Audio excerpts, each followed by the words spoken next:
네, 다음 글자를 보겠습니다. 자, 이 글자는요. 뽑을 발자라고 하고요. 또는 뺄 발자라고 합니다. 여기에다가 이 치자를 쓰게 되면 뭐가 될까요? 발치가 되는 거죠. 발치가 뭐예요? 이빨을 뽑는 걸 얘기하는 거잖아요. 어떤 의미냐면 자, 요 밑에 있는 글자는 또자에서 온 글자예요. 자, 또자는 우리 손의 의미가 있다라고 했었죠. 자, 이 글자는요. 원래 이렇게 온 건데 다른 글자랑 함께 오면서 방향이 바뀐 겁니다. 자, 이 글자 무슨 글자예요? 주사리자죠. 주사리 뭐예요? 화살이잖아요. 화살에 손에 맞은 거예요. 예전엔 전쟁이 많았죠. 화살이 날라와서 내 손을 딱 맞춘 건데요. 그때 다른 손으로 뭐 해야 돼요? 뽑아야 되잖아요. 그래서 뽑을 발자가 된 거라고 보시면 되겠고요. 다음 글자 볼까요? 자, 이 글자는 놓을 방자예요. 자, 방이라고 하는 음은 여기서 왔겠죠. 얘가 방향방자잖아요. 적을 치기 위해서는 함정을 파놓아야 되겠죠. 그래서 사방팔방으로요. 그들을 치기 위해서 함정을 파놓은 모양에서 온 거예요. 그래서 놓을 방자라고 보시면 되겠네요. 자, 다음 글자 볼게요. 자, 이 글자는요. 본받을 방자고요. 본받는 게 뭐예요? 그 사람을 따라하는 걸 본받는 거라고 볼 수 있겠죠. 자, 사람이 있고요. 놓을 방자가 있죠. 사람은요, 굉장히 환경에 적응을 잘하는 동물 중에 하나잖아요. 그러니까 사람이 자기가 놓여진 곳이 어딘가냐에 따라서 좋은 것을 본받을 수도 있고 나쁜 것을 본받을 수도 있다라는 얘기예요. 그래서 사람은 자기가 놓인 환경에 의해서 어떠한 것들을 본받는다라는 의미가 되는 겁니다. 자, 다음 글자 볼까요? 자, 이 글자는요, 거만할 오자예요. 자, 어떤 의미냐면, 요 글자, 이렇게 하면 본받을 방자였죠? 그런데 거기에 뭐가 들어갔냐면, 흑토자가 하나 들어갔어요. 흑토자는 어떤 의미예요? 땅의 의미가 있다라고 말씀드렸었죠? 자, 이렇게 내가 본받을 만한, 따라하고 싶을 만한 사람이 있었습니다. 청렴하고요, 굉장히 똑똑한 사람이었는데, 그 사람이요, 나중에 땅이 하나 생긴 거예요. 땅이 생겼다는 얘기는 재산이 불었다는 얘기입니다. 그러더니 사람이요, 옛날의 태도하고 완전히 바뀐 거예요. 이 사람이 어떻게 됐냐면 거만해진 겁니다. 예를 들면 제가 가정해 볼게요. 여러분들이 저를 본받을 만한 사람이라고 생각을 했다면 자, 이렇게 가정을 해보겠습니다. 예전에는 제가 수업할 때도 한 사람 한 사람 찾아가면서 이렇죠 말하고 했는데 나중에 많은 수강생이 저의 수업을 들어서 만약에 제가 스타 강사가 됐습니다. 그럼 땅이 생긴 것처럼 재산이 불어나겠죠? 그 다음부터는 제가 어떻게 하겠어요? 딱 수업을 듣는데 누가 좁니다. 에이, 나가요. 동영상? 보지 마요. 뭘 봐요. 열심히 한 사람만 봐요. 뭐 이런 식으로 변한다 그러면 태도가 어때진 거예요? 거만해진 거죠. 그런 의미에서 거만할 오자라고 생각하시면 되겠습니다. 자, 그러면 다음 글자를 또 준비해 볼게요.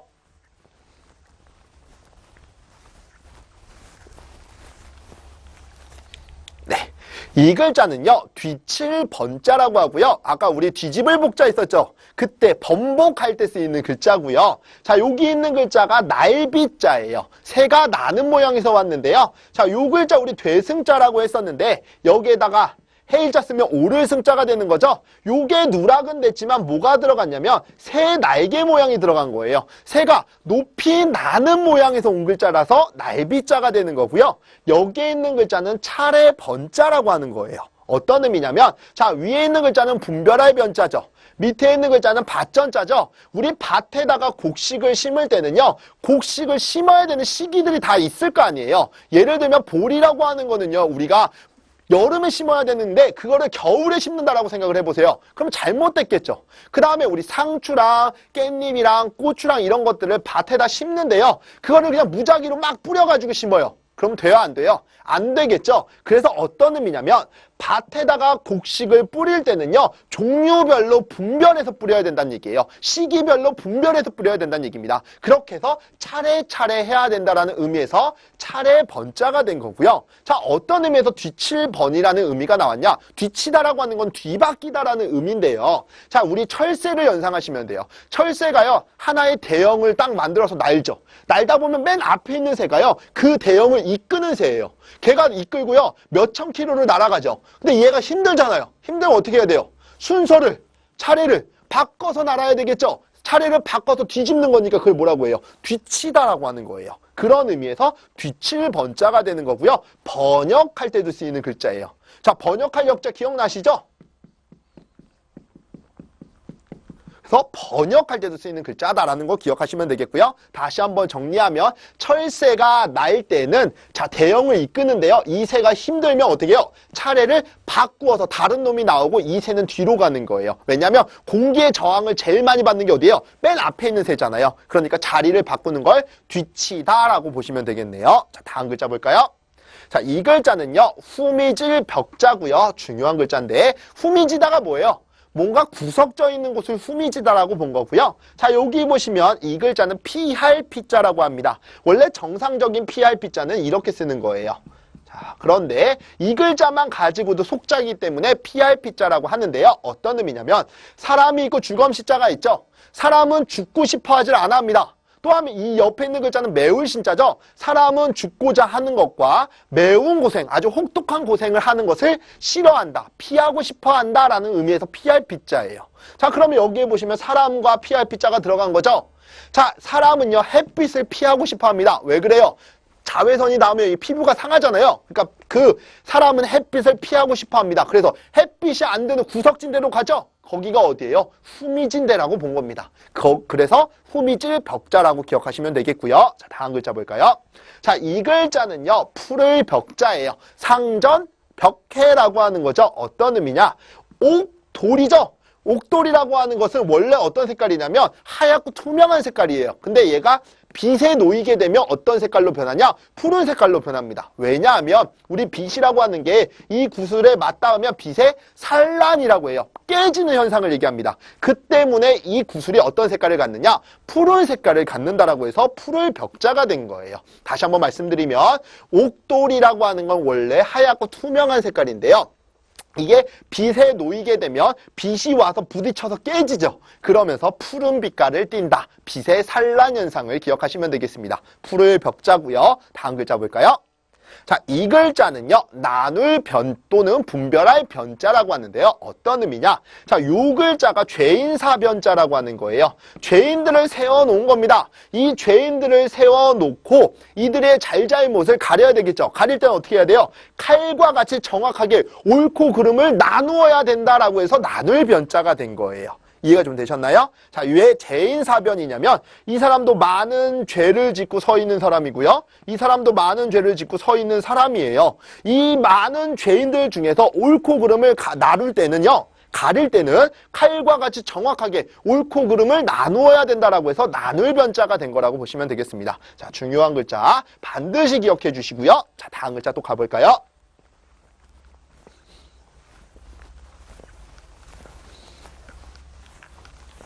자, 다음 보겠습니다. 자, 이 글자는요, 봉할 봉자라고 하고요. 봉하는 게 뭐예요? 닫는 것을 얘기하는 거예요. 그래서 이 글자는 봉투할 때도 쓰이는 글자고요. 예전에는 풀이 없었죠? 풀이 없던 시절에는 어떻게 했냐면 이렇게 봉투가 있으면요, 끝 부분을 접어줘요. 접고 나서 여기를 단추를 연결하거든요. 그럼 단추에다가 실을 이렇게 매달아서 여기를 감아줍니다. 감아주고 이렇게 하면 실이 풀려버리죠. 그래서 어떻게 했냐면 작은 흙덩이 두 개를요, 여기에다 지점토 같은 흙이 있잖아요. 그것을 이렇게 오물조물 해가지고 원형을 만들어 놓는 거예요. 그럼 여기에 수분기가 날아가면 어떻게 돼요? 굳어지겠죠. 이렇게 해서 봉투를 닫았다라는 의미에서 봉할봉자가 된 거예요.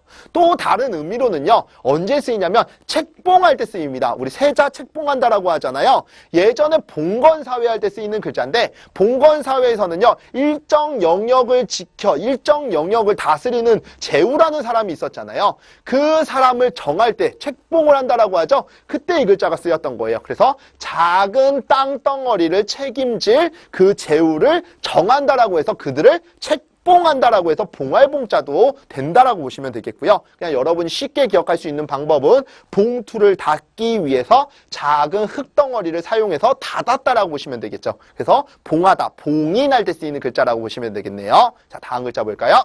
자, 이 글자는요, 살갗 부자예요. 이런 가죽을 살갗이라고 하는 거죠. 자, 여기 보시면 누가 있어요? 호랑이 범이 있죠. 범의 몸을 보면요, 밭이 있는데 밭에 보면요, 뭐가 있냐면 이런 물결 표시의 이랑이 있습니다. 자, 범의 몸에서도요, 이러한 물결 표시 표시의 이랑이 있는데요. 그게 어디에 있어요? 호랑이 몸 가죽 부분에 있는 거죠. 즉 살갗에 있다라고 본 겁니다. 다시 천천히 말씀을 드리면, 자, 호랑이 몸에도 밭에 있는 이런 밭이랑의 물결 표시 무늬가 있는데요. 그 무늬가 어디에 있어요? 겉 살갗에 있다라고 본 겁니다. 그래서 살갗 부자가 되는 거고요. 자, 가죽 피자 쓰면 피부가 되는 거겠죠. 자, 다음 글자 가볼게요. 자, 이 글자는요, 다다를 부자라고 하는 건데요. 다다르는 게 뭐예요? 어떠한 장소에 도착한 걸 얘기하는 거죠. 또는 나아갈 부자라고 합니다. 그 장소에 나아가다라는 얘기예요. 자, 어떤 의미냐면 이 글자는 전복자라고 했었죠. 자, 예전에 거북이 등껍질에다가 날카로운 도구를 찍어서 삑 하고 갈라지는 것을 보고 점을 봤다라고 했었잖아요. 상형 글자에 전복자라고 했습니다. 점을 쳤더니요, 너는 동쪽으로 가면 성공할 거래요. 그러니까 당연히 이 사람이 성공하고 싶으니까 어떻게 해요? 그쪽으로 달려가겠죠. 그쪽으로 나아간다라고 해서 나아갈 부자라고 하는 거고요. 그쪽으로 나아가서 그 자리에 도착했습니다. 거기에 다다랐다라고 보는 거죠. 그런 의미의 다다를 부자고요. 시험에서는 다다르다라고 더 많이 나오니까 다다를 부자로 기억하시면 되겠습니다. 자, 다음 글자 볼까요? 자, 이 글자는 붙을 부자예요. 부착할 때 쓰이는 글자고요. 자, 여기 있는 글자가 줄부자인데요. 자, 여기 있는 사람을 타인이라고 보는 거죠.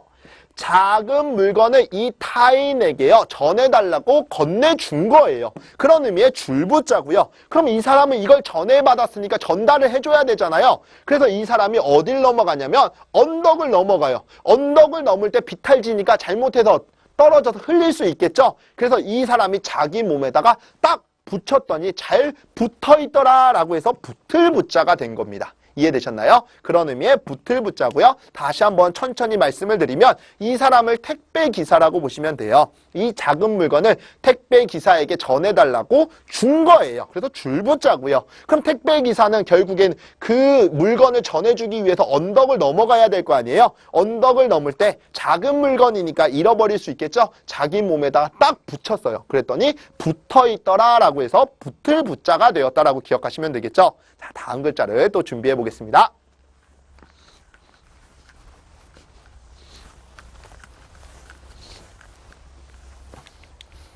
자, 이 글자는요, 불을 빙자고요. 초빙할 때 쓰이는 글자예요. 불을 초자는 이렇게 쓰는 거죠. 자, 불을 초, 그래서 초빙.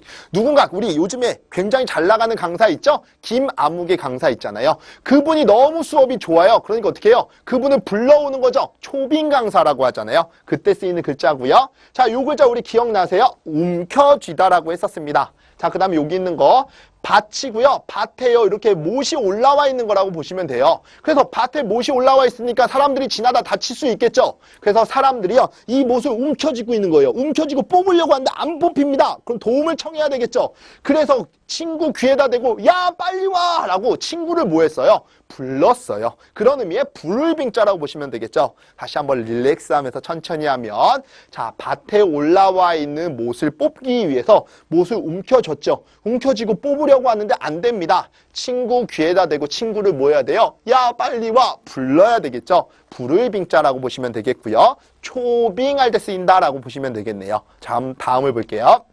자, 이 글자는요, 뱀사자예요. 우리 뱀사자 하나 더 있죠. 이거는 12지간에 나오는 뱀사자고요. 이미지의 뱀이에요. 원래 뱀의 모양을 보고 만든 글자는 이 글자입니다. 자, 그럼 뱀사자는 어떤 의미가 있냐? 예전에 우리 구렁이 담 넘어간다라는 얘기가 있죠. 집집마다요, 수호신처럼 여겨졌던 짐승이 하나 있어요. 그게 바로 뱀이에요. 이 벌레인데요. 이 벌레가요, 담장에 있다가 그 담을 넘어가게 되면 수호신이 사라진 거죠. 그러면서 그 집에는 우환이 깃든다라고 본 겁니다. 그래서 이 벌레에 해당하는 이 짐승은 항상 집 담장에 있어야만 된다라고 본 거예요. 자, 여기 보시면 집이 있죠. 이 집에 있으면서 비수처럼 날카로운 이빨을 가지고 있는 벌레예요. 이 집을 지켜주는 수호신처럼 여겨졌던 벌레, 짐승이라고 보시면 되겠죠? 그게 바로 뭐예요? 뱀이라고 보는 겁니다. 그래서 뱀사자가 되는 거고요. 자, 다음 글자 볼까요? 자, 이 글자는요, 용서할 사자예요. 우리 특사, 사면이라고 하죠. 그때 쓰이는 글자고요. 여기에 있는 글자가 붉을 적자예요. 자, 어떤 의미냐면 흑토자와 또역자가 합쳐진 글자예요.